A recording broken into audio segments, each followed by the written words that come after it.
प्रणाम, मैं हूं हिमांशु द्विवेदी और स्वागत है आपका हमारे खास कार्यक्रम चर्चा में। चर्चा के तहत आज हम एक संजीदगी भरे विषय पर बातचीत करेंगे। हमारा विषय अंतर्राष्ट्रीय हालातों को ध्यान में रखकर अपने देश के संदर्भ में बात करने से संबंधित है।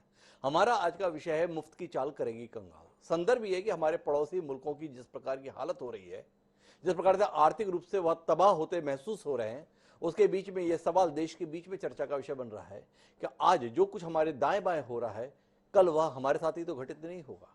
श्रीलंका जिस तरीके से आर्थिक रूप से तबाह हुआ है, जिस प्रकार से नेपाल के हालात कठिन हो रहे हैं, पाकिस्तान की आर्थिक दृष्टि से बुरी हालत किसी से छुपी नहीं है, कमोवेश वैसे ही हालात हमें अपने देश के अंदर भी महसूस होते हैं। उन तमाम राज्यों के संदर्भ में जो कल तक समृद्धि की पहचान हुआ करते थे, पर आज उनके संदर्भ में जब आंकड़े हमारे बीच में आते हैं तो वो बताते हैं कि वह किस कदर कर्ज में डूबे हुए हैं। और इन तमाम राज्यों के संदर्भ में और अड़ोसी पड़ोसी देशों के संदर्भ में जब बात करते हैं तो समझ में ये आता है कि इन सब की समस्या के मूल में रहा मुफ्तखोरी। जिस तरीके से सत्ता में बने रहने के लिए या सत्ता में आने के लिए सियासतदानों ने बड़े पैमाने पर सब कुछ मुफ्त में देने का ऐलान किया, बड़ी बड़ी सब्सिडी दी, बड़े बड़े कार्यक्रम इस आधार पर घोषित किए कि वोट कैसे सुनिश्चित हो हमें मिलना, उसकी कीमत आने वाले समय में चुकानी पड़ती है। जैसे अभी श्रीलंका चुका रहा है या नेपाल चुका रहा है, कमोबेश वैसी हालत के हमारे संदर्भ में भी नहीं है। ताजा तरीन उदाहरण पंजाब के संदर्भ में लोग बता रहे हैं, पंजाब किस कदर कर्ज में डूबा हुआ है उसके आंकड़े हर रोज अखबार में आ रहे हैं। 3 लाख करोड़ से ज्यादा कर्ज में डूबे हुए पंजाब के संदर्भ में फैसला लिया गया है कि हर व्यक्ति को 300 यूनिट बिजली मुफ्त दी जाएगी।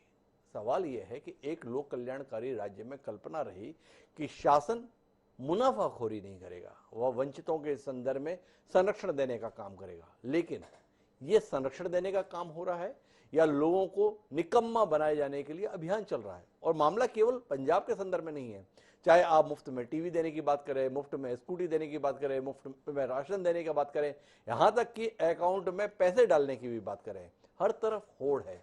कौन कितना ज्यादा ना दे दे, और इसलिए नहीं दे दे कि वह लोगों के चेहरे में बदलाव देखना चाहता है, जो चेहरे उदास है उनके चेहरे पे मुस्कान देखना चाहता है, जिनकी आर्थिक स्थितियां खराब है उसमें बदलाव चाहता है। केवल और केवल इसलिए ये सब देने के लिए तत्पर हैं ताकि आप हमें सत्ता में ला दो, अगर हम सत्ता में हैं तो हमें सत्ता में बनाए रखो। इसी पर हम बात करेंगे कि तात्कालिक रूप से सत्ता में बने रहने के लिए जो खेल चल रहा है, आने वाले समय में इसकी कीमत हम किस रूप में चुकाएंगे। कई खास मेहमान इस चर्चा का हिस्सा बनने के लिए हमारे साथ मौजूद हैं, उनसे आपका परिचय कराएं और इस गंभीर विषय पर कुछ ठोस बात करने की कोशिश करें। उससे पहले समय है आज के विचार सूत्र का। हमारा विचार सूत्र कहता है कि तेते ही माने अनल पज रही अजय है निमाई उवर पानी, अर्थात उतने ही परिणाम में आग प्रज्वलित करनी चाहिए जितनी की पानी से बुझाई जा सके। विद्यापति के द्वारा यह कहा गया था। तो अगर राहत कार्य के संदर्भ में है, राहत पहुंचाने के संदर्भ में है, कुछ दान करने के संदर्भ में है, तो उम्मीद की जाती है कि आप उतना ही करेंगे जितना आपके सामर्थ्य में हो। पर यह कौन सी स्थिति है कि आप दानवीर कहलाना चाहते हैं और बदले में आप कर्ज के बोझ से दबे जा रहे हैं। आपने अपने सामर्थ्य से कमाया और उसमें से कुछ दान में खर्च किया, बात समझ में आती है, लेकिन आपके पास में पल्ले में कुछ है नहीं, पर फिर भी आप ये दिखाने के लिए आप कितने उदार हैं, आप कितने महान हैं, आप कितने विराट हैं, आप कर्ज पे कर्ज लिए जा रहे हैं और उसके आधार पर बांटते जा रहे हैं। तमाम राज्यों ने अभी पुरानी पेंशन योजना को लागू कर दिया हो। पुरानी पेंशन योजना के लागू होने का तात्कालिक रूप से लाभ हो सकता है, पर दीर्घकालिक रूप से क्या देश के संसाधन इस बोझ को उठाने की स्थिति में, इस पर भी विचार करने होते हैं। हमारे साथ इस चर्चा का हिस्सा बनने के लिए 4 खास मेहमान है। हमारे साथ जाने माने अर्थशास्त्री डॉक्टर चरण सिंह जी खासतौर पर इस चर्चा के लिए मौजूद है।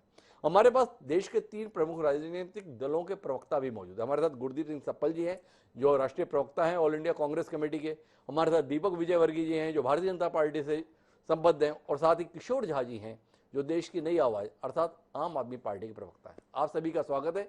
चर्चा की शुरुआत किसी राजनीतिक दल के प्रवक्ता से ना करते हुए अर्थशास्त्री से करते हैं और डॉक्टर चरण सिंह जी के नजरिए से शुरू करते हैं।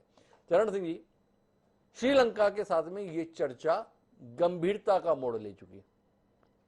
श्रीलंका में राजपक्षे की सरकार के संदर्भ में इसी बात को बार बार कहा जा रहा है, उससे हम राजपक्षे ने भी मान लिया मेरी नीतियां गलत रही, कि उन्होंने बड़े पैमाने पर मुफ्तखोरी के अभियान चलाए और देश की आर्थिक संरचना उस बोझ को वहन नहीं कर सकी, और नतीजा सबके सामने है।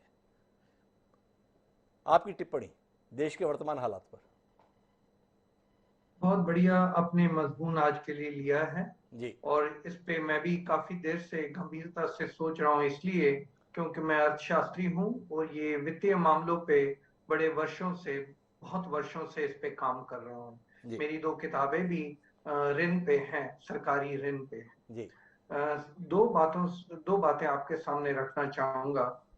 एक, आपने पंजाब की बात कही।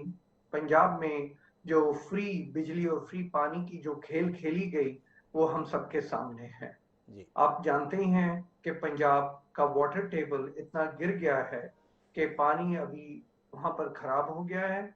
मिट्टी खराब हो गई है क्योंकि फर्टिलाइजर की सब्सिडी बहुत ज्यादा थी, फ्री बिजली थी और फ्री पानी था, इसलिए लोग अपने खेत में छोड़ के चले जाते थे। मिट्टी भी खराब हो गई। पेस्टिसाइड्स इतने यूज हुए कि cancer capital of the country कहलाने लगा। किडनी फेलियर्स होने शुरू हो गए। तो ये जो फ्री की गेम होती है, ये कॉस्ट ना लगे तो कुछ ज्यादा बिगड़ जाती है। श्रीलंका का आपने मिसाल दी, वो तो है ही है। पर मैं आपको एक और मिसाल देता हूँ। जी। विदेशों में बच्चों की संख्या कम हो रही है, तो विदेशों में उनको फिक्र है कि अगर बच्चों की संख्या कम हो गई तो हम लोग कैसे आगे अपनी नस्ल बढ़ाएंगे। तो वो औरतों को बच्चे पैदा करने के लिए काफी सब्सिडीज देते हैं, खास करके तीसरे बच्चे के लिए, चौथे बच्चे के लिए, और उससे आगे $400 तक दे देते हैं। और अगर महिला सोचे कि मैं घर में रहूंगी बच्चों को पालने के लिए, तो उनको $1200-1500 पर महीने के स्टाइपेंड भी दे देते हैं। ये नीतियां कई सरकारों ने अपनाई, और उसके बाद ये नीतियां अपनाकर उन्होंने देखा कि ये बहुत खतरनाक रास्ता ले जाती हैं। उन्होंने वो नीतियां वापस ले ली। हमने हमारे देश में, पंजाब में नीति वापस नहीं ली। सबको दिख रहा था कि वाटर टेबल गिर रहा है, सॉइल क्वालिटी बिगड़ रही है। और पंजाब का जो किसान है, जो 1970 में ग्रीन रेवोल्यूशन लगाने में बहुत आगे था, और क्योंकि पंजाब नदियों का प्रदेश था, तो उधर कैंसर कैपिटल और किडनी फेलियर बढ़ गए हैं। हमने नीतियां वापस नहीं ली। तो ये असर पड़ा लोगों पे। अब मैं बजट की आपके सामने बात करूंगा। जी। 1900 में रिजर्व बैंक में फिस्कल पॉलिसी डिवीजन का हेड हुआ करता था। जी। तो पंजाब की बात ले लेते हैं, क्योंकि पंजाब से आपने बात की। पंजाब का जो बजट था वो इतना खतरनाक हुआ करता था कि पंजाब की सैलरीज ही सिर्फ सारे टैक्स के बराबर होती थी।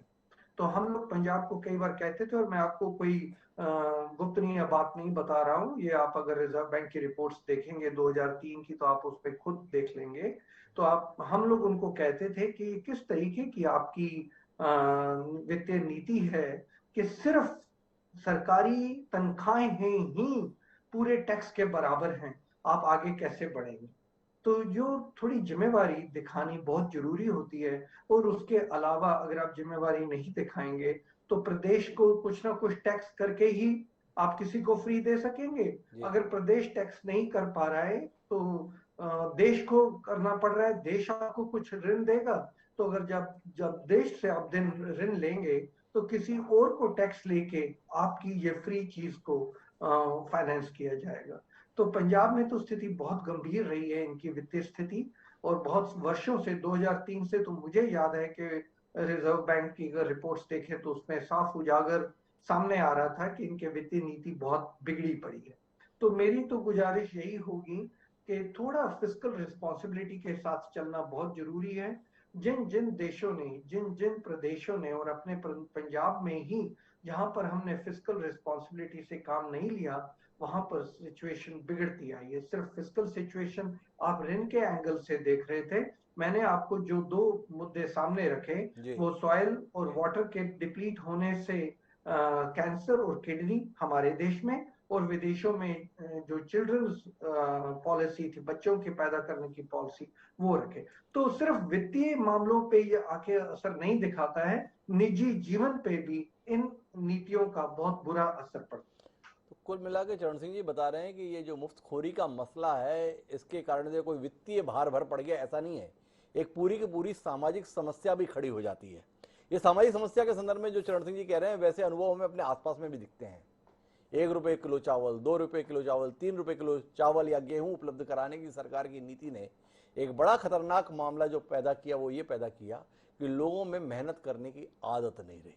बड़े पैमाने पर मजदूरों के संदर्भ में या श्रमिकों के संदर्भ में संकट पैदा हो गया, क्योंकि लोगों को जीने के लिए मेहनत करके खाने के संदर्भ में उपक्रम करने की जरूरत महसूस नहीं हुई, क्योंकि सरकार वोट के लिए उन्हें यह सब बगैर मेहनत के उपलब्ध करा रही है। क्या जिम्मेदार राजनीतिक दलों से यही उम्मीद हम कर सकते हैं? ये सवाल हमारे जहन में आता है, और जब ये सवाल जहन में आता है तो सबसे पहले जाने का मन करता है दीपक विजयवर्गीय के पास। इसलिए जाने का मन करता है क्योंकि देश की सबसे बड़ी राजनीतिक पार्टी के वह जिम्मेदार नेता है। वह बताएं कि क्या इस प्रकार की नीति को प्रोत्साहित करने में वह भी जो योगदान दे रहे हैं उसको लेकर कोई ग्लानि है? क्या आने वाले समय की आहट दीपक जी आपको भी सुनाई दे रही है कि ये काम करने से अगल बगल में जो तबाही मची है उस रास्ते पर हम भी जाने वाले हैं, या आपका इससे अलग कोई और नजरिया है? देखिए, ऐसा है कि सरकारें लोकतंत्र में खास तौर पर लोक कल्याण के रास्ते पर चलती हैं जी। ये एक पहली बात है। दूसरी बात यह है कि समाज में बहुत बड़े पैमाने पर विभेद होता है। समाज जो डेवलपिंग नेशंस हैं या हमारे स्टेज पे जो डेवलपमेंट की तरफ पहुंच रहे हैं लेकिन अभी डेवलपिंग की स्टेज में है, तो बड़ी आबादी ऐसी होती है जिनकी बेसिक जरूरतें हैं वो पूरी नहीं हो पाती हैं। सरकार को चूंकि लोकतंत्र लोक कल्याण की अवधारणा उसके सामने है, इसलिए बहुत सारी जरूरतों के लिए ताकि आम जनता की कम से कम पेट भरने की स्थिति या मूल संसाधन है उनको मिले, उसके लिए इस तरह की व्यवस्था की जाती है। लेकिन ये जरूर है कि ये बहुत सारी चीजें असीमित होती जा रही हैं देश में, और श्रीलंका में जो कुछ हुआ या नेपाल में जो कुछ हुआ है या और भी कई देशों में हुआ है, खासतौर पर टीबी जैसी चीजों को मैनिफेस्टो में शामिल करना यह अच्छी स्थिति नहीं है।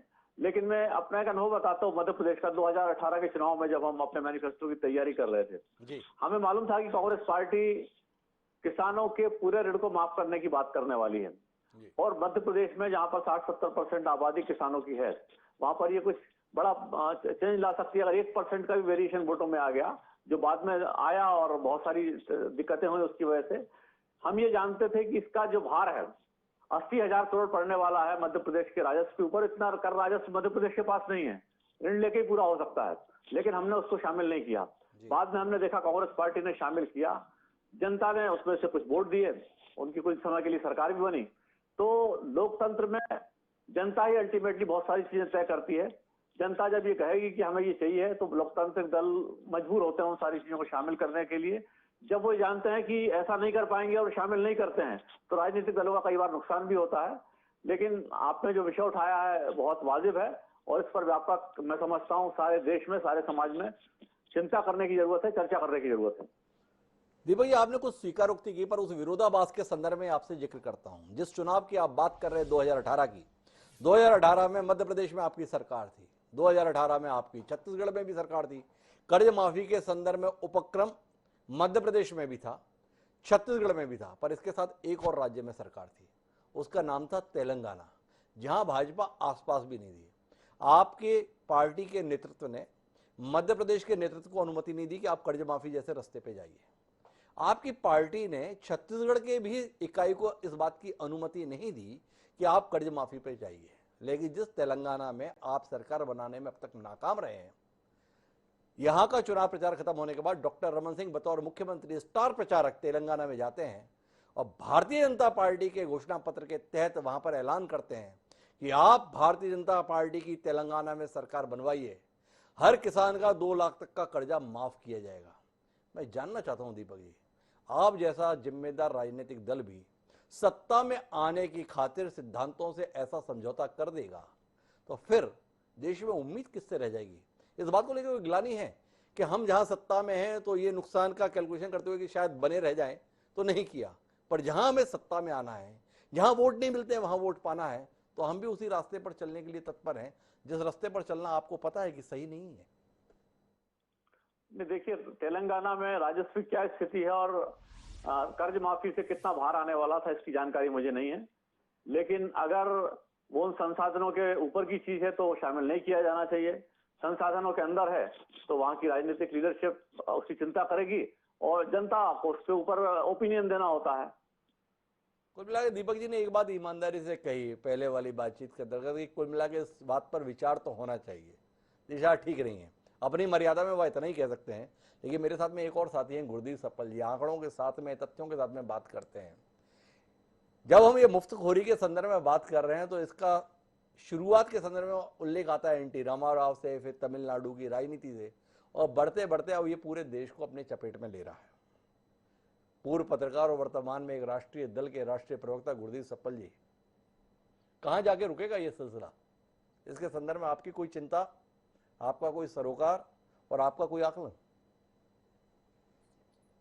हिमांशु जी, आपने जो टॉपिक लिया है उसमें कई सारे टॉपिक को मिला दिया जी जो मुफ्तखोरी की बात हो रही है वो मुफ्तखोरी के अलग अलग मायने हैं जी जब इस देश की गरीब जनता को सस्ता राशन दिया जाता है जी तो उसको आप मुफ्तखोरी नहीं कह सकते हैं। जी इस देश में जब सस्ते राशन की व्यवस्था शुरू हुई और उसकी वजह से 2000 से शुरू हुआ, अंत्योदय योजना शुरू हुई, उसका यूपीए के टाइम पे शुरू हुआ, तो केवल सस्ते राशन की वजह से जो मेल न्यूट्रिशन है देश के अंदर वो 24% लोगों को था 2004 के अंदर।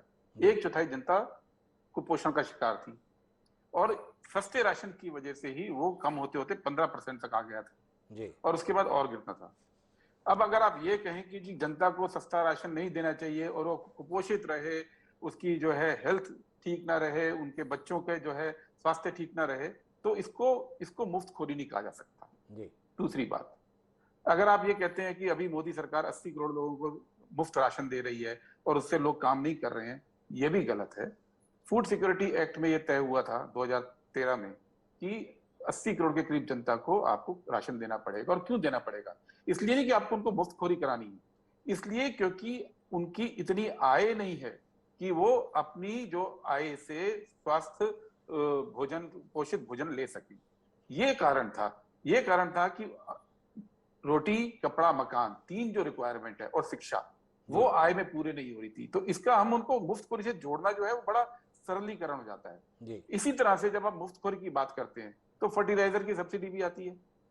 तो फर्टिलाइजर की सब्सिडी आज सरकारें रोक दे क्या? आज मोदी सरकार है, हमारी सरकार नहीं है। क्या हम ये कह रहे हैं कि वो फर्टिलाइजर की सब्सिडी रोक देंगे तो आज आपका जो पूरा खेती सेक्टर बैठ जाएगा। इसी तरह से मोदी सरकार ने कॉर्पोरेट टैक्स माफ किया था 1.5 लाख करोड़, उसको क्या आप मुफ्तखोरी में गिनेंगे? क्या गरीब आदमी को जो राशन फ्री मिल रहा है उसको हम मुफ्तखोरी का नाम दे देंगे, जिस राशन की कोविड के टाइम पे भी टोटल कीमत पिछले साल कोविड के जो टाइम में भी 80,000 करोड़ है और कॉर्पोरेट टैक्स एक ही बार में 1.5 लाख करोड़ कम कर दिया था। तो 80 करोड़ लोगों को खाना देने के लिए और भी सुविधाएं देने के लिए 80,000 करोड़ को मुफ्तखोरी बोलेंगे। और वो कॉर्पोरेट जिनका की ट्रिकल डाउन नहीं हुआ है, इसलिए नहीं हुआ, वो स्पष्ट आंकड़े कहते हैं क्योंकि इस देश के अंदर अरबपतियों की संख्या बढ़ती जा रही है, बिलियनर्स की संख्या बढ़ती जा रही है और उनकी जो टोटल वेल्थ है उसमें जबरदस्त मुनाफा हुआ है। तो उसको मुफ्तखोरी बोलेंगे या जिस गरीब जनता को हम खाना दे रहे हैं उसको मुफ्तखोरी बोलेंगे?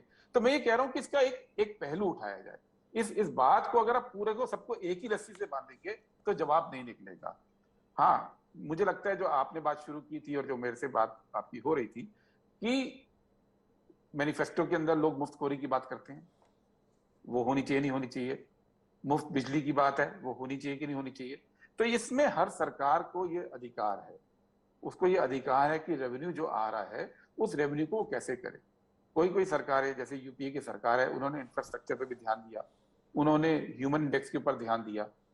आम आदमी पार्टी की सरकार है, उन्होंने दिल्ली के अंदर पिछले 8 साल में ना कोई हॉस्पिटल बनाया, ना कोई कॉलेज बनाया, ना कोई स्कूल बनाया, केवल 22 स्कूलों को सुधारा और फ्री बिजली पानी देके वोट ले रहे हैं। तो इस पे बात करना अलग बात होगी। इसलिए मेरा आपसे सवाल है कि इसको बहुत सरलीकरण करके हम ना देखें। मेरा सरलीकरण का इरादा नहीं है, मैं माफी के साथ मैं आपको हस्तक्षेप कर रहा हूं गुरदीप जी। सवाल इस बात का है कि जो वंचित वर्ग है उसके कल्याण के लिए सरकार कोई उपक्रम करती है, इस पर सवाल नहीं है। एक लोक कल्याणकारी राज्य की अवधारणा के तहत ये किया ही जाना चाहिए, पर हमारी सरकार बनाने का मौका दीजिए। हर महिला को 1000 रुपया हर महीने देंगे, इसके संदर्भ में क्या कहें? हर परिवार को रंगीन टीवी दिया जाएगा, इसको क्या कहें? हर महिला को स्कूटी उपलब्ध कराई जाएगी, इसके संदर्भ में क्या कहें? हर परिवार को 300 यूनिट बिजली फ्री मिलेगी, इसके संदर्भ में क्या कहें? ये जो सिलसिला चल निकला है, होड़ मची है, कौन किससे ज्यादा दे देगा और देगा कौन? वो जो अपने राज्य में जाकर इसकी घोषणा करते हैं हम ये मुफ्त में देंगे और फिर दिल्ली में आके कटोरा लेके खड़े हो जाते हैं कि हमारे राज्य की आर्थिक हालत बहुत खराब है, स्पेशल पैकेज दीजिए। ये जो उदार बन रहे हैं अपने राज्य में और दिल्ली में आकर अपने आप को भिखारी के तौर पर प्रस्तुत कर रहे हैं, शब्द कड़वा लग सकता है लेकिन एक यथार्थ परख है।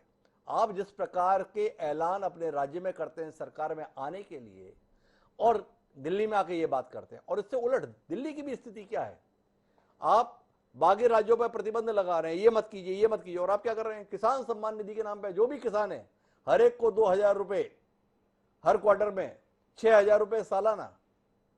थोड़ा आप बताएं कितना जायज है गुरदीप जी, और देश को कहां ले जाने वाला है ये?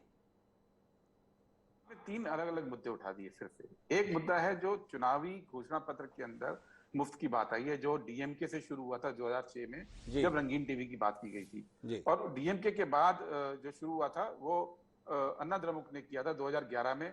उसमें उन्होंने मिक्सर, ग्राइंडर, पंखे, कूलर, कंप्यूटर, कुकर, 4 ग्राम के सोने की थाली, 4 ग्राम के सोने की थाली, ठीक है ना, और फ्री गाय और फ्री बकरी, ये बात की थी। और ये मामला तब भी सुप्रीम कोर्ट में गया था। सुप्रीम कोर्ट ने माना कि हम नहीं कह सकते हैं कि गलत है। उन्होंने कहा अधिकार है सरकार को, अगर आप जीत जाते हैं, आप कोई भी आप वायदा कीजिए, जीत जाते हैं तो ये सरकार को अधिकार है। लेकिन सुप्रीम कोर्ट ने ये बोला था उस समय कि इस पे इलेक्शन कमीशन गाइडलाइन बनाए कि ये नहीं होना चाहिए। और ये फैसला देने वाले कौन थे? 2 लोग, 2 जजेस सताशिवन और जज दीपक गोगोई, ठीक है। दोनों बाद में चीफ जस्टिस ऑफ इंडिया बने। 2013 में ये फैसला आया। उसके बाद दोनों माननीय जज चीफ जस्टिस ऑफ इंडिया बने। दोनों ने भारत सरकार या इलेक्शन कमीशन या के साथ कोई फॉलोअप नहीं किया कि ये चीज रुकनी चाहिए। एक जजमेंट आ गया, वो जजमेंट पे ना इलेक्शन कमीशन ने कुछ किया, ना सरकार ने कुछ किया, ना सुप्रीम कोर्ट ने कुछ किया कि वो गाइडलाइन बननी चाहिए। तो गाइडलाइन निश्चित तौर से बननी चाहिए, क्योंकि इसका कोई अंत नहीं है। जो घोषणा पत्र के अंदर आप घोषणाएं कर रहे हैं कि 4 ग्राम के सोने की थाली क्यों दी जानी चाहिए। कलर टीवी के बारे में तो सुप्रीम कोर्ट ने उस समय कह दिया था कि नहीं, टीवी जो है केवल मनोरंजन का साधन नहीं है, उससे ज्ञान भी वर्धन होता है, इसलिए उसको दिया जाना चाहिए, उसमें कोई दिक्कत नहीं है। लेकिन सोने की थाली का कोई सोने की पूजा की थाली का कोई आप सोशल महत्व नहीं बता सकते हैं। लेकिन दुख की बात यह है कि जजमेंट 2013 में दिया, और जिन 2 माननीय जजेस ने जजमेंट दिया वो दोनों चीफ जस्टिस ऑफ इंडिया भी बने, लेकिन उसको फॉलोअप करने की कोई कोशिश इस देश के अंदर नहीं हुई है। जो दूसरी बात आप कह रहे हैं वो दूसरी बात है जो आम आदमी पार्टी के संदर्भ में आपने बोली। आम आदमी पार्टी दिल्ली के अंदर एक सरप्लस बजट की सरकार चला रही थी, जिसके अंदर की लगभग 35,000 करोड़ केंद्र से भी सब्सिडाइज होता है, क्योंकि पुलिस उनके पास नहीं है, आधी सड़कें उनके पास नहीं है, मेन हॉस्पिटल उनके पास नहीं है, यूनिवर्सिटी उनके पास नहीं है, बहुत सारी चीजें आम आदमी पार्टी के पास दिल्ली में नहीं है। वो सेंटर से खर्चा उनको मिलता है, सेंटर क्रॉस सब्सिडाइज कर रही है, तो वहां पे तो कर दिए। लेकिन जैसे ही वो पंजाब के अंदर आए हैं तो उनको अपनी सीमाएं महसूस होने लगी है। जो आप कह रहे हैं कटोरा लेके, मैं वो शब्द यूज नहीं करूंगा, लेकिन ये सच है कि वो उस स्टेट के अंदर आए हैं। डॉक्टर चरण सिंह ने बोला पंजाब के बारे में बहुत बुरी हालत पेंट की, लेकिन वो बहुत पुरानी बातें हैं। इस बीच में जो पिछले साल, इस साल जो बजट आया आम आदमी पार्टी के टाइम पे, उसमें कांग्रेस के आखिरी साल की जो ग्रोथ है रेवेन्यू की, वो करीब 24% की है। 24% रेवेन्यू बढ़ोतरी हुई है लास्ट ईयर, जो कि बहुत अप्रत्याशित था। लेकिन उतने रेवेन्यू के बाद भी अब उनको इस फ्री बीज के लिए पैसा नहीं है। तो ये तो उनकी सरकार को सोचना है कि जितनी चादर है उसमें पैर कैसे पसारने हैं, उसमें कैसे, जितनी चादर हो उसमें पैर कैसे पसार रहे हैं, ये बात कह रहे हैं गुरदीप जी। लेकिन गुरदीप जी से मेरे सवाल रहेंगे, पुरानी पेंशन योजना कांग्रेस शासित राज्यों ने लागू कर दी है, क्या करेगी वो, इस पर बात करूंगा गुरदीप जी आपसे। लेकिन अभी मेरे साथ में किशोर झा जी हैं, आम आदमी पार्टी के जिम्मेदार प्रवक्ता हैं। आम आदमी पार्टी इस देश में राजनीति की नई उम्मीद के तौर पर उभर कर सामने आई। उम्मीद था कि यह लीक से हटकर काम करेगी, देश को एक नई दिशा देगी, देश को एक नया वातावरण देगी। पर किशोर जी, आप भी मुफ्त के खेल में पड़ गए, और अब आपको पता चल रहा है कि ये खेल कितना भारी पड़ने वाला है। तो अब इस खेल को खेलेंगे या अपनी गलती मानेंगे और सुधरेंगे, ये सवाल है। हिमांशु जी, अभी तक मैंने आपकी डिबेट और अलग अलग प्रवक्ताओं के वक्तव्य को बहुत धैर्यपूर्वक सुना है। अब तकरीबन आधा घंटा पास हो चुका है जी। तो मैं चाहूंगा कि मुझे कुछ वक्त जो है अपनी बात रखने का दिया जाए। जी, तो सबसे पहली बात तो ये है कि जिस मुद्दे पे आप डिबेट कर रहे हैं, मैं इस मुद्दे का समर्थन करता हूँ और स्वागत करता हूँ आपकी डिबेट का, इस बात के साथ कि कांग्रेस, भाजपा या अन्य सरकारों ने पूरे देश में, देश के अलग अलग राज्यों की बात करें, केंद्र सरकार की बात करें, तो आर्थिक हालात बहुत खराब हैं, बहुत बुरे हैं, बहुत स्थितियां खराब हैं। आप पंजाब की बात करें, आप गुजरात की बात करें, आप मध्य प्रदेश की बात करें, उत्तर प्रदेश की बात करें, बहुत सारे स्टेट्स में हालत खराब है। और प्रदेशों की ही क्यों बात करें, मोदी सरकार जब 2014 में चुन के आई तो देश के ऊपर कुल तकरीबन 50 लाख करोड़ रुपए का कर्ज था, और मात्र इनके 8 साल के शासनकाल के दौरान वो कर्ज बढ़ के 135 लाख करोड़ रुपया हो गया। मतलब 50,000 लाख करोड़ से 135 लाख करोड़ पहुंच गया, मतलब तकरीबन 3 गुना। तो कर्जा लेके फ्रीबीज बांटने की जो ये पॉलिसी है ये बहुत गलत है, ये नहीं होना चाहिए। लेकिन जन कल्याण के कार्य जो दिल्ली में हो रहे हैं आप उनको फ्रीबीज नहीं कह सकते। शिक्षा मूल अधिकार है, देश की जनता को फ्री, मुफ्त और क्वालिटी एजुकेशन मिलनी चाहिए, जिसके ऊपर दिल्ली सरकार 25% बजट खर्च करती है अपना। स्वास्थ्य, अच्छे अस्पताल होना, मुफ्त दवाइयां मिलना, टेस्ट फ्री होना, ये जनता का हक है, ये जनता को मिलना चाहिए और दिल्ली सरकार उस पे खर्च कर रही है। अगर किसी के पास पानी का बिल भरने का पैसा नहीं है तो हम उसे प्यासा नहीं मरने दे सकते। इसलिए एक बेसिक क्वांटिटी ऑफ वाटर जो है हमें जनता को फ्री में देनी पड़ेगी, वो देनी चाहिए। जन कल्याणकारी योजना है ये। हमें अगर आज के स्थितियों में देखें तो बिना बिजली के जीवन संभव नहीं है, बिना लाइट के, बिना पावर के आप जीने की कल्पना नहीं कर सकते। ऐसी स्थिति में एक मिनिमम जो क्वांटिटी है आपको पावर की, वो भी जनता को फ्री में देनी पड़ेगी। क्योंकि अगर किसी के पास उसकी कमाई कम हो गई है, उसकी नौकरी छूट गई है, उसका रोजगार खत्म हो गया है, तो हम उसको ये नहीं कह सकते कि आप बिना पावर के रहिए। तो अरविंद केजरीवाल जी की जो सरकार है वो बेसिक जो जनता की जरूरतें हैं उनके ऊपर पैसा खर्च कर रही है, पहली बात। उसको हम फ्रीबीज नहीं कह सकते। फ्रीबीज क्या है? फ्रीबीज है जो हर सांसद को 4000 यूनिट बिजली मुफ्त मिलता है, वो फ्रीबी है। फ्रीबी है जिस हर विधायक को अगर 5 बार विधायक बना, 5 बार सांसद बना तो हर टर्म का उसको पेंशन मिलता है, वो फ्रीबी है। अगर उसको lifetime unlimited travel free मिल रहा है बाय एयर, बाय रेल, वो फ्रीबी है। जनता को बेसिक सुविधाएं देना फ्रीबी नहीं है, पहली चीज। और उसके साथ मैं ये कहना चाहूंगा कि गुड गवर्नेंस का एग्जाम्पल सेट किया है दिल्ली की सरकार ने, दिल्ली में अरविंद केजरीवाल जी की सरकार ने।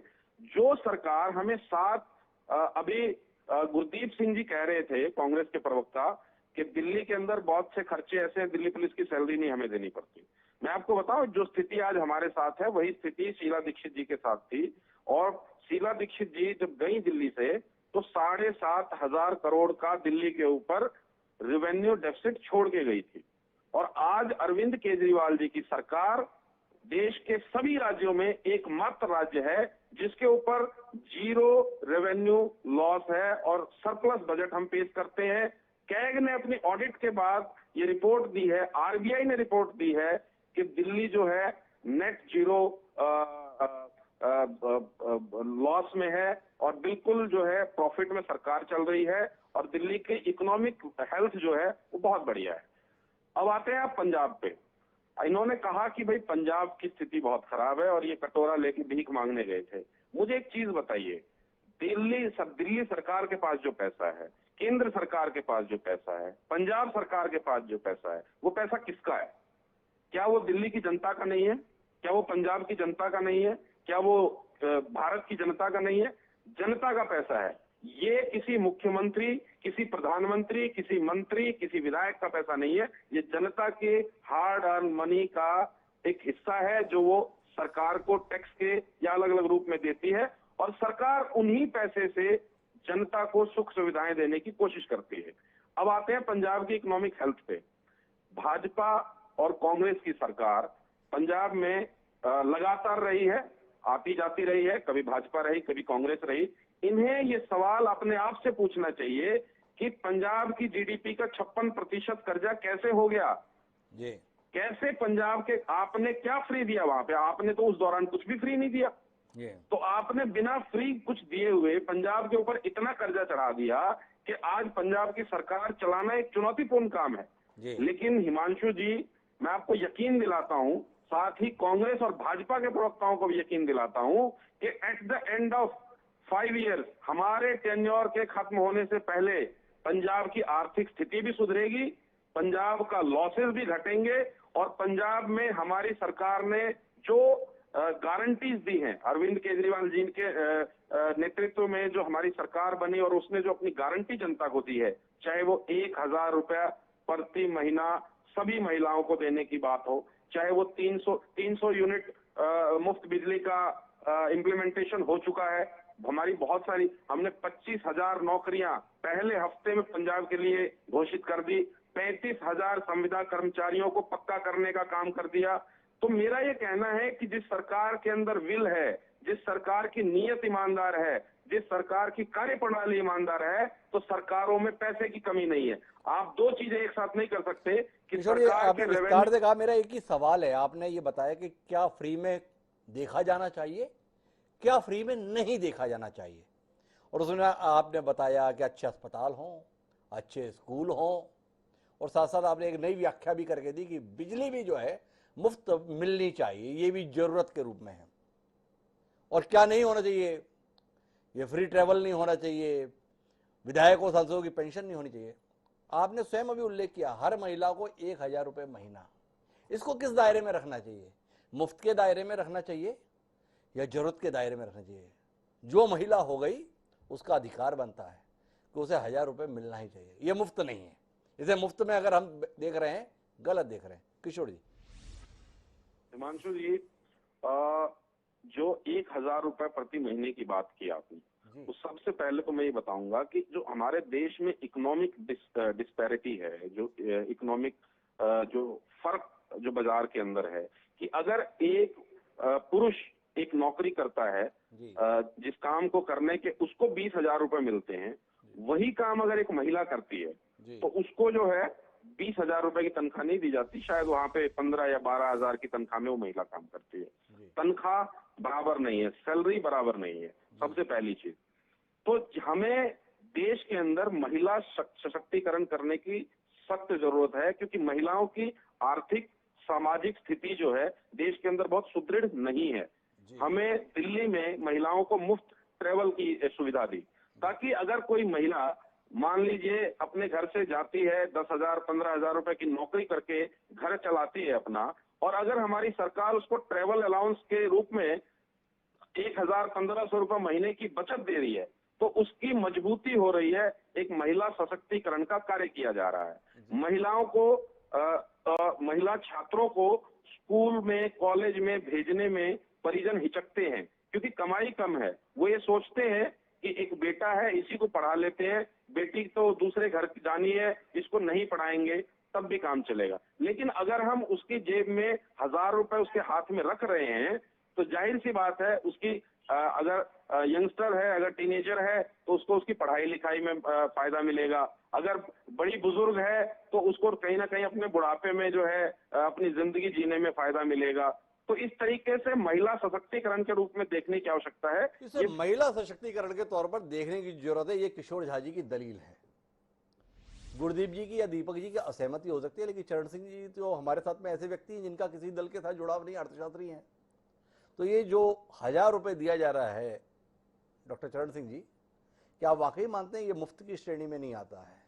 जो लोग अपनी बेटी को पढ़ने के लिए स्कूल कॉलेज नहीं भेज रहे हैं, ये 1,000 रुपए उसके अकाउंट में आएगा तो माँ बाप कहेंगे अब तुम्हें पढ़ने के लिए हम भेजेंगे, या वो 1,000 रुपए भी अपनी जेब में रख के और 4 घरों में काम कराने के लिए भेजेंगे?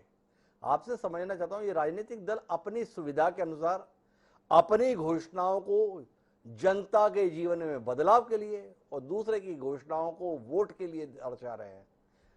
आपका आकलन क्या है? ये वाकई जनता की सेहत सुधारने के लिए है या अपने राजनीतिक दल की सेहत सुधारने के लिए उठाए जा रहे कदम है? चरण जी, आपके अनुभव।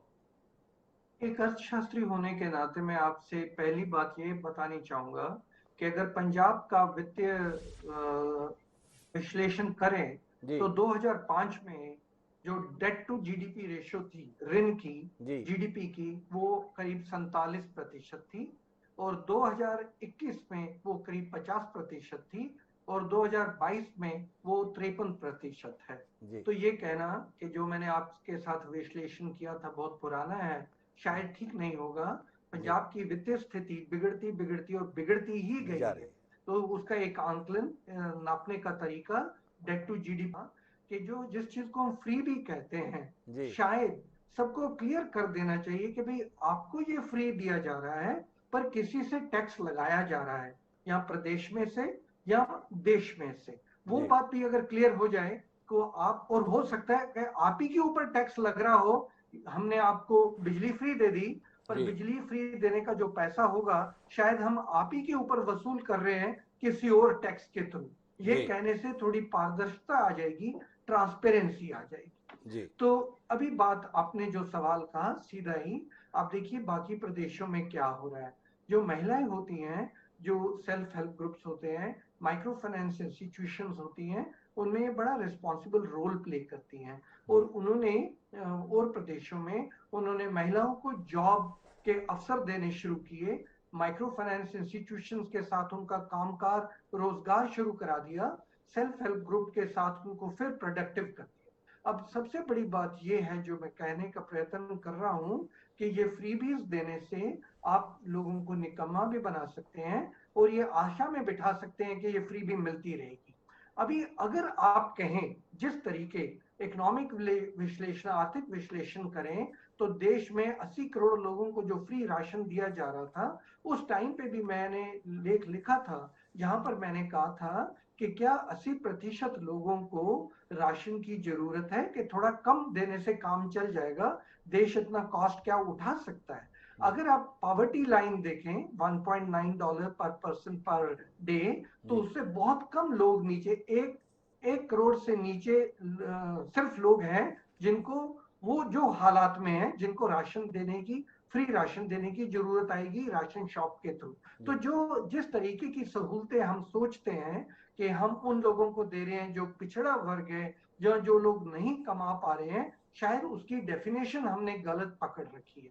वो डेफिनेशन हमें थोड़ी विचारनी है। जहां तक सवाल है कि औरतों को, महिलाओं को ऐसे हम चीज दे दें, क्या उससे बेहतर ये नहीं होगा कि हम उनके लिए रोजगार के मौके, उनको अवसर प्राप्त करें। और दो मैंने आपको एग्जांपल दिए, नाबार्ड सेल्फ हेल्प ग्रुप और माइक्रो फाइनेंस इंस्टीट्यूशंस को सपोर्ट करता है, उससे बहुत ज्यादा महिलाओं को अगर जॉब मिल जाएगा तो उससे वो उनको जो आत्मविश्वास है और जो उनका मनोबल है वो ज्यादा अच्छा हो जाएगा निस्बत के। अब बात ये रहेगी कि कुछ महिलाएं हैं जो बिल्कुल गरीबी रेखा से एकदम नीचे हैं, या बुजुर्ग महिलाएं हैं जो घर में हैं, उनको अपने इलाज के लिए भी पैसा नहीं है, खाना तो पीछे रह गया। उन महिलाओं के लिए और उन पुरुषों के लिए भी जो 70 साल से ऊपर हैं या 65 साल से ऊपर हैं, बीमार हैं या अकेली रह गई हैं किसी कारण, या पुरुष अकेले रह गए हैं, उनके लिए अगर सहायता दी जाए तो समझा जा सकता है। पर अगर आप ब्लैंकेट रूल ऐसे कर दें तो एक किस्म का जो मैसेज जाता है वो मुझे लगता है मैसेज ठीक नहीं है। और वो ना ही अर्थशास्त्री होने के नाते, ना ही मॉरलिटी के होने के नाते आप उसको जस्टिफाई कर पाए। बड़े महत्वपूर्ण टिप्पणी है डॉक्टर चरण सिंह जी की। वो कह रहे हैं ना तो नैतिक रूप से इसके साथ खड़ा हुआ जा सकता है और ना ही अर्थशास्त्री होने के नाते ऐसे फैसलों का हिमायत की जा सकती है। मैं दीपक विजयवर्गीय ये समझना ये चाहता हूं कि हमारे पास ऐसे राजनेता थे जो जमीनी हकीकत को समझते थे। जो उल्लेख चरण सिंह जी कर रहे हैं, ऐसा नायाब प्रयोग किया था चौधरी देवीलाल जी ने। जननायक थे, जनता के बीच रहते थे। देश में बुढ़ापा पेंशन उन्हीं की देन थी। उन्होंने ये महसूस किया था कि बूढ़े लोगों को उनके घर में यथा योग्य सम्मान इसलिए नहीं मिलता है कि लोग मानते हैं कि अब इनके पास में कमाने धमाने के लिए कुछ रहा नहीं। उन्होंने बुढ़ापा पेंशन योजना हरियाणा में मुख्यमंत्री रहते हुए शुरू की और लोगों ने वहां पे बुजुर्गों की हैसियत में बदलाव देखा।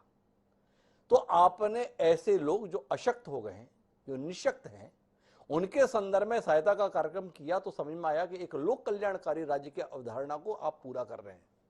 पर हट्टे कट्टे लोगों के संदर्भ में उन्हें बैठे हुए में राशन उपलब्ध कराने को उपलब्धि माना जाए और इस कैलकुलेशन के साथ में राशन के घोषणाएं की जाएं कि चुनाव कब तक है, इस क्षेत्र के संदर्भ में चुनाव कब तक है। बताया जा रहा है कि छठ पूजा तक ये राशन आपको मिलेगा क्योंकि बिहार में चुनाव होने वाला है। तो फिर जाके आपकी नीयत पर, आपके फैसले पर सवाल नहीं उठेगा?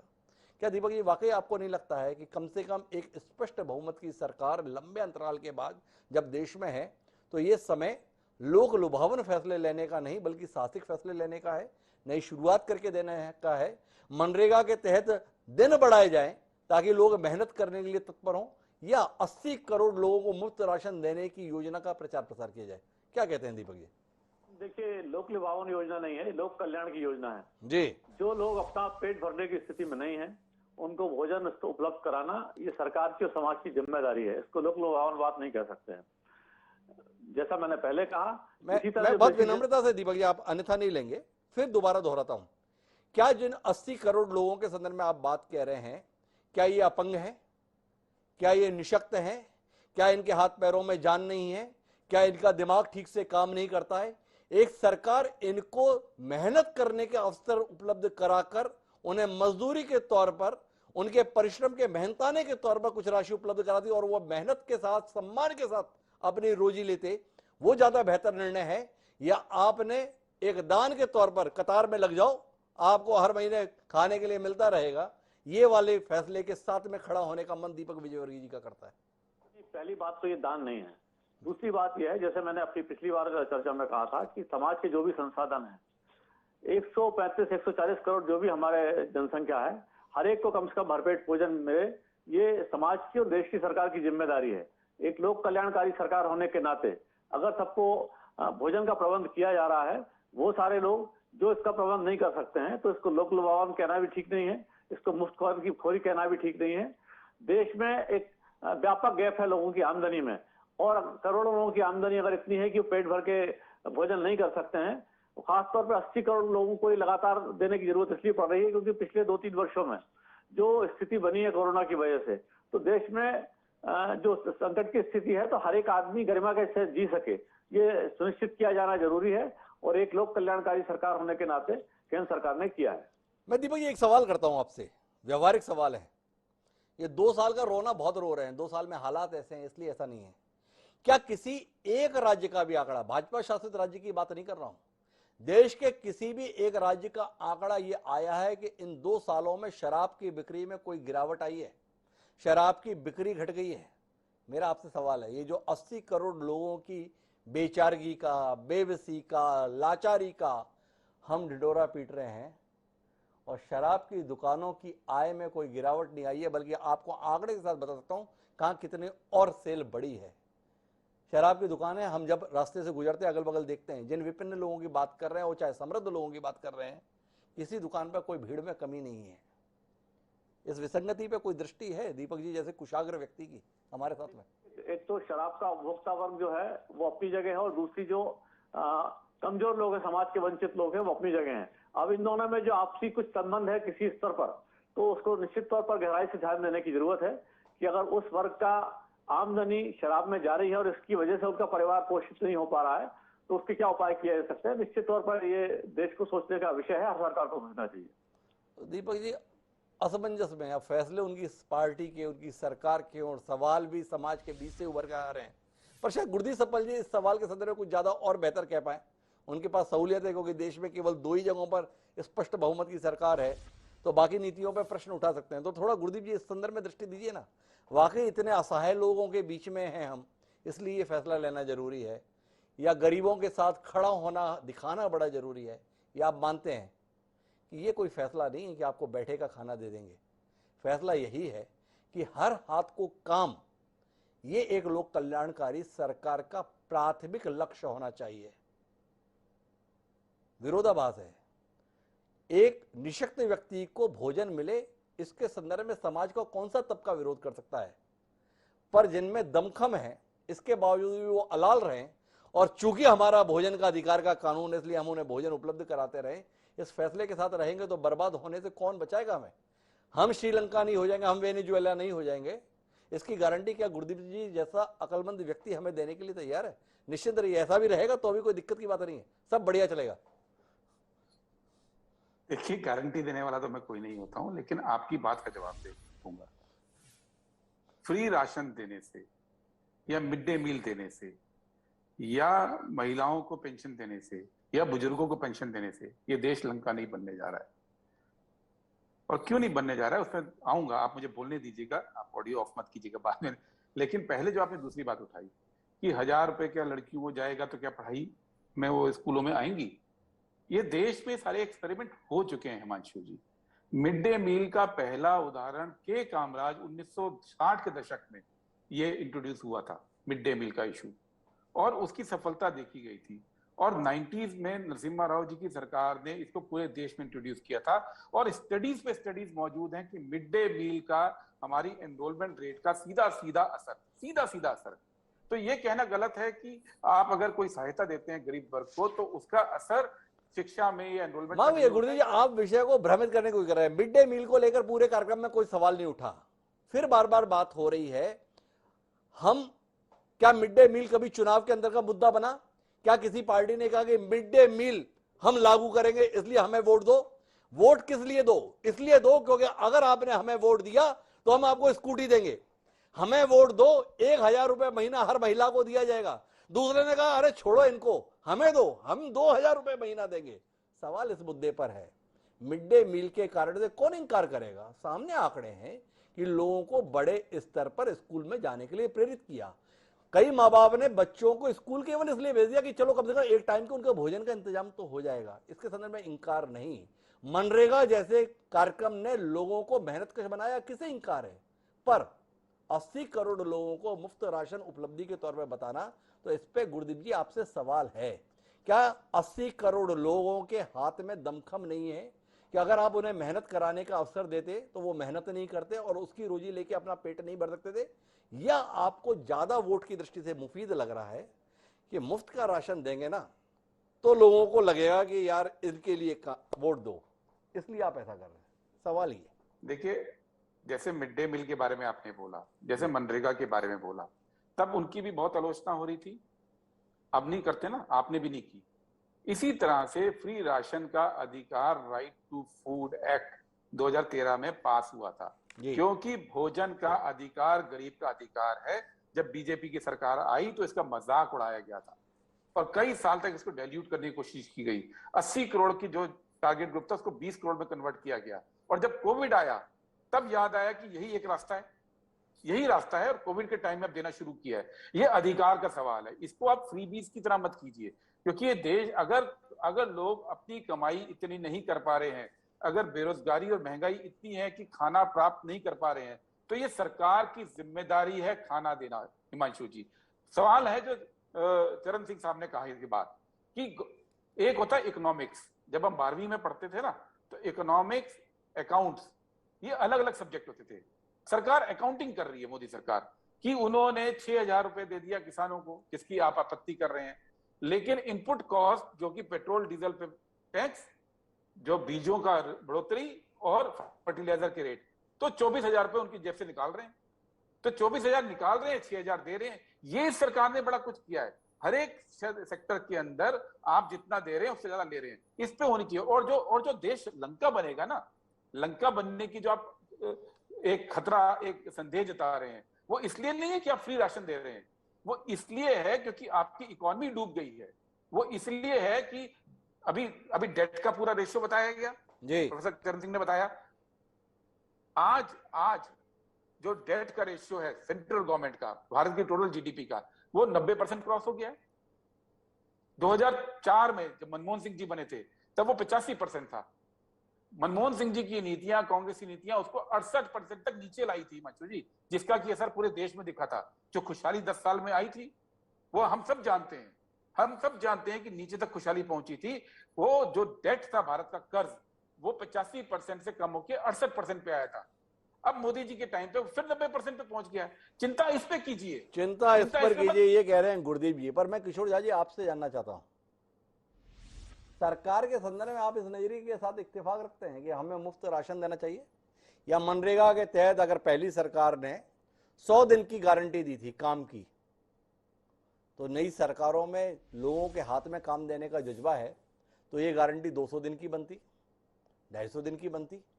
इस नजरिए के साथ काम करने की जरूरत है किशोर जी।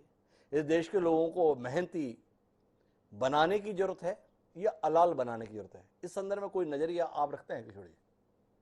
देखिए, बिल्कुल रखते हैं।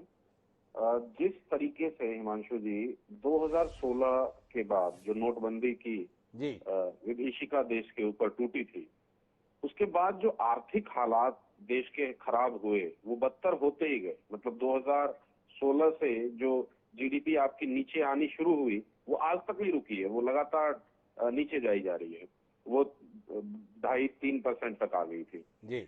और ऐसी स्थिति में जब जीडीपी लगातार नीचे घट रही थी तो नौकरियां गई, लोगों की परचेजिंग पावर कम हुई, इसकी वजह से सप्लाईज कम हुई, सप्लाई की वजह से इन्फ्लेशन ऊपर गया। तो ये जो एक कुचक्र में देश पूरा फंसा, देश की इकोनॉमी, ऐसी स्थिति में नौकरियां नहीं है। अब जब बाजार में 2016 के बाद ये कहा जा रहा है कि 6 करोड़ जॉब्स और बिजनेसेस जो वो खत्म हो गए, पूरी तरीके से बर्बाद हो गए, वो बंद हो गए।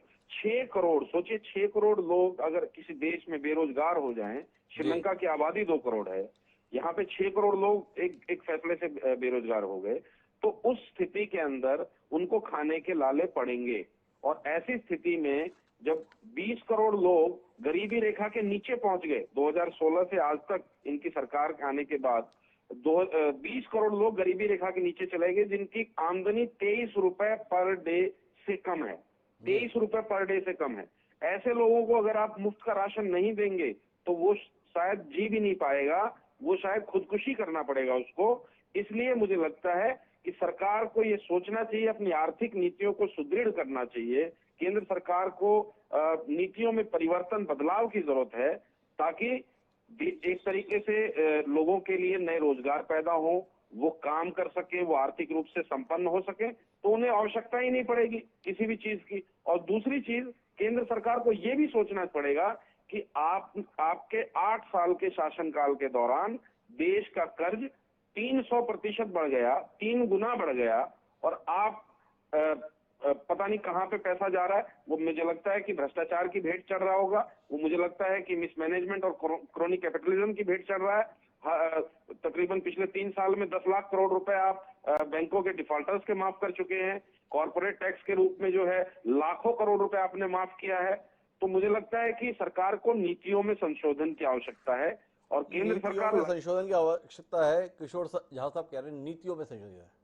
हम सवाल उठा रहे हैं कि क्या नियत में संशोधन की आवश्यकता है राजनीतिक दलों के? दोनों चीज में विरोधाभास है। मैं चरण सिंह जी आपके पास में आखिरी बातचीत के लिए आना चाहता हूं, गुरदीप जी मुझे माफ करेंगे, और आपसे 2 विषयों पर बात करना चाहता हूं। एक है कि नरेंद्र मोदी सरकार ने 2016 में एनके सिंह की अध्यक्षता में राजकोषीय उत्तरदायित्व और बजट प्रबंधन पर एक समीक्षा करने के लिए समिति गठित की थी, और उसने समीक्षा के बाद यह कहा था कि राज्य सरकारें हद से ज्यादा कर्ज ले रही हैं अपने बजट के अनुपात में, अपने घरेलू उत्पाद के अनुपात में, और ये किसी भी हालत में 20% से अधिक नहीं होना चाहिए। और हालात ये बता रहे हैं कि कहीं 53% है, कहीं 50% है, कहीं 40% है। ये हालात है देश के संदर्भ में। जैसा गुरदीप सप्पल जी भी उल्लेखित कर ही रहे थे कि जो हमारा जीडीपी है उसके मुकाबले में 90% का कर्ज है। तो इतनी बर्बादी या इतने असंतुलन के कगार पर हम हैं, फिर भी बताया हमें ये जाता है कि देश के जो अर्थव्यवस्था है वो दुनिया की 5 बड़ी अर्थव्यवस्थाओं में शामिल होने के लिए तत्पर है। $5 ट्रिलियन की ओर हम जा रहे हैं, यानी सब कुछ अच्छा होने जा रहा है। सच क्या है? 2 अलग अलग दावे मिलते हैं। आंकड़े देखता हूं तो ऐसा लगता है कि तबाही के कगार पर खड़े हैं, और जब इसे देखता हूं दावों के संदर्भ में सरकार के, तो ऐसा लगता है कि सफलता का एवरेस्ट बस छूने ही वाले हैं। तो आखिरी टिप्पणी आपसे चाहिए कि हम श्रीलंका होने वाले हैं, श्रीलंका हम हो चुके हैं, ये चिंताएं हमारी फालतू की हैं, हम तो अमेरिका को टक्कर देने वाले हैं। तो चरण जी कुल मिलाकर एक अंतिम टिप्पणी आपकी इस कार्यक्रम में।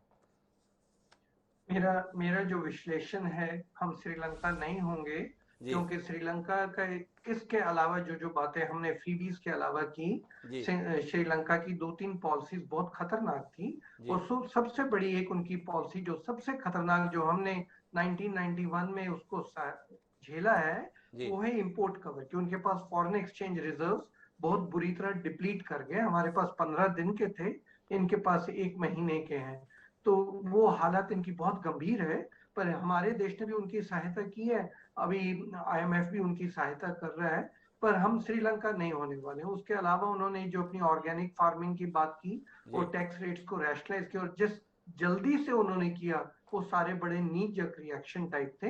इसलिए श्रीलंका नहीं होंगे, हम काफी ग्रेजुअल चल रहे हैं। दूसरी बात आपने कही कि हम लोग, देखिए स्थिति इतनी गंभीर है, हमारा ऋण इतना ज्यादा हो गया है और हमारा वित्तीय घाटा स्टेट्स में और सेंटर में भी बढ़ता जा रहा है। अब आप ठीक कह रहे हैं, दोनों जगह बहुत बढ़ोतरी हुई है, पर अगर आप पूरी दुनिया के इस टाइम पे आंकड़े देखें तो अमेरिका और सारी दुनिया के आंकड़ों में यही दोनों चीजें हुई है, ऋण उनका बढ़ा है पिछले 2 सालों में। जी। पहले की बात, नॉर्मल टाइम की बात नहीं कर रहा हूं, सिर्फ ये डिफिकल्ट कोविड टाइम की बात कर रहा हूं।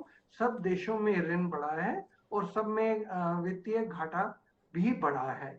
अब ये सारे विश्लेषण के बाद आईएमएफ ने अभी 2 दिन पहले हाल में अपनी रिपोर्ट निकाली है, उसमें उन्होंने साफ कहा है कि जो एडवांस कंट्रीज हैं, खास करके अमेरिका और यूरोप के, उन लोगों की ग्रोथ 2023 में काफी घटेगी, हमारे एक्सपोर्ट पे उसका फर्क पड़ेगा। पर जितने देशों की उन्होंने ग्रोथ कैलकुलेट की है, उन्होंने साफ कहा है कि इंडिया की ग्रोथ इस टाइम पे बड़ी अच्छी चल रही है, चाइना से भी अच्छी चल रही है, और देशों सबसे ज्यादा हमारी ग्रोथ रेट चल रही है, और 9 और 8.2% उन्होंने कहा है। तो इसलिए, क्योंकि पूरी दुनिया में इस टाइम पे मंदी छाई हुई है, उस मंदी की स्थिति में हम लोग जो जिस तरीके का हम लोग उभर के आ रहे हैं, वो अच्छे तरीके उभर के आ रहे हैं, और दुनिया हमारी तरफ देख रही है कि हमने किस तरीके इसको पूरे को मैनेज किया है। एक बात अगर आप मुझे 1 मिनट का समय देंगे तो मैं बस कहना चाहूंगा कि जो पॉलिसियां नॉर्मल टाइम में चलती हैं इकोनॉमिक्स की, वो एबनॉर्मल टाइम में नहीं चल सकती। एबनॉर्मल टाइम को नॉर्मल टाइम से कंपेयर करना ठीक बात नहीं है। और मैं फिर एक बात दोहरानी चाहूंगा, जब 2013 में वो पास बिल हुआ था फूड सिक्योरिटी एक्ट का, मेरा ख्याल है उसको देखने की जरूरत है। क्या 80 करोड़ लोगों को वो उसकी सहायता चाहिए, कि जिस तरीके अभी सबने विश्लेषण किया कि जो सच्ची में 2 मील नहीं खा सकते हैं, गरीबी रेखा के इर्द गिर्द घूम रहे हैं, वो हमारे यहाँ 20 करोड़ से ज्यादा लोग नहीं है, किसी भी संख्या को लेके, किसी यार्डस्टिक को लेके, कि उन्हीं को सिर्फ देना चाहिए। वो हमें खुद सोचना है। तो कुल मिला के अगर हम इस बातचीत के मर्म में पहुंचे तो बात है कि नीति के संदर्भ में नहीं, नियत के संदर्भ में बदलाव की जरूरत है। नीति है जरूरतमंदों को राहत पहुंचाने की। अगर भूखे पेट के लिए भोजन की व्यवस्था करनी है, भोजन के अधिकार का कानून है, तो वो जरूरत उस नीति के तहत 20 करोड़ लोगों के संदर्भ में है। पर अगर वह राशन 80 करोड़ लोगों तक उपलब्ध कराया जा रहा है तो वो नियत के संदर्भ में है। वोट की चिंता 300 यूनिट फ्री बिजली दिला सकती है। वोट की चिंता हर महिला को 1000 रुपए महीने की पेंशन दिला सकती है। वोट की चिंता आपको स्कूटी, टीवी, कुकर, सोने की थाली दिला सकती है। लेकिन ये जितनी भी चीजें आपको मुफ्त में मिलने वाली हैं, आने वाली पीढ़ियों को इसकी कीमत चुकानी होगी। क्या आप आने वाली पीढ़ियों को ये कीमत चुकाने के लिए तैयार करना चाहते हैं, या स्वयं अपने पुरुषार्थ से इस सिलसिले को रोकना चाहते हैं? विचार देश की जनता को करना होगा। राजनेता तो फैसला उसी के अनुसार लेंगे जो जनता के स्तर पर ज्यादा स्वीकारा जाएगा। जनता के स्तर पर अगर संयम होगा तो राजनेताओं के स्तर पर या राजनीतिक दलों के स्तर पर भी साहसिक फैसले की उम्मीद कर सकते हैं। चाहे किशोर जी हों, चाहे दीपक जी हों, चाहे गुरदीप जी हों, सब मानते हैं नियत और नीति दोनों में इस दृष्टि से बदलाव की जरूरत है। पर वोट की चिंता पहली प्राथमिकता है, और वो चिंता ऐसे साहसिक फैसले लेने नहीं देती है। इसलिए फैसला जनता को ही करना होगा। आप चारों मेहमानों का बहुत बहुत धन्यवाद हमारे साथ इस चर्चा का हिस्सा बनने के लिए। समय है अब आज की प्रासंगिक पंक्तियों का। हमारे आज की प्रासंगिक पंक्तियां इस प्रकार की परिस्थितियों को लेकर ही है, जो ये कहती हैं कि थे केक की फिक्र में सो रोटी भी गई, थे केक की फिक्र में सो रोटी भी गई, चाही थी शय बड़ी सो छोटी भी गई, वाइज की नसीहतें न मानी आखिर, पतलून की ताक में लंगोटी भी गई। अकबर इलाहाबादी ने जो ये शेर कहा था ना, ये समय पर सही ना फैसले लेने के संदर्भ में है। बेहतर होगा देश का निजाम और देश की प्रजा दोनों ही समय रहते सही फैसले ले लें। इस प्रकार की मुफ्तखोरी के संदर्भ में ना तो शासन के स्तर पर इन चीज़ों को बढ़ावा देना चाहिए और ना ही जनता के स्तर पर इसके लिए लालायित रहना चाहिए। दोनों पक्ष अगर संयम रखेंगे तो देश प्रगति की राह पर आगे बढ़ेगा। अगर संयम नहीं रखेंगे तो बर्बादी आने में किसी का इंतजार नहीं करेगी। विचार कीजिएगा और मुझको इजाजत दीजिएगा। कल फिर मिलेंगे नए विषय के साथ। मुझे दीजिए इजाजत।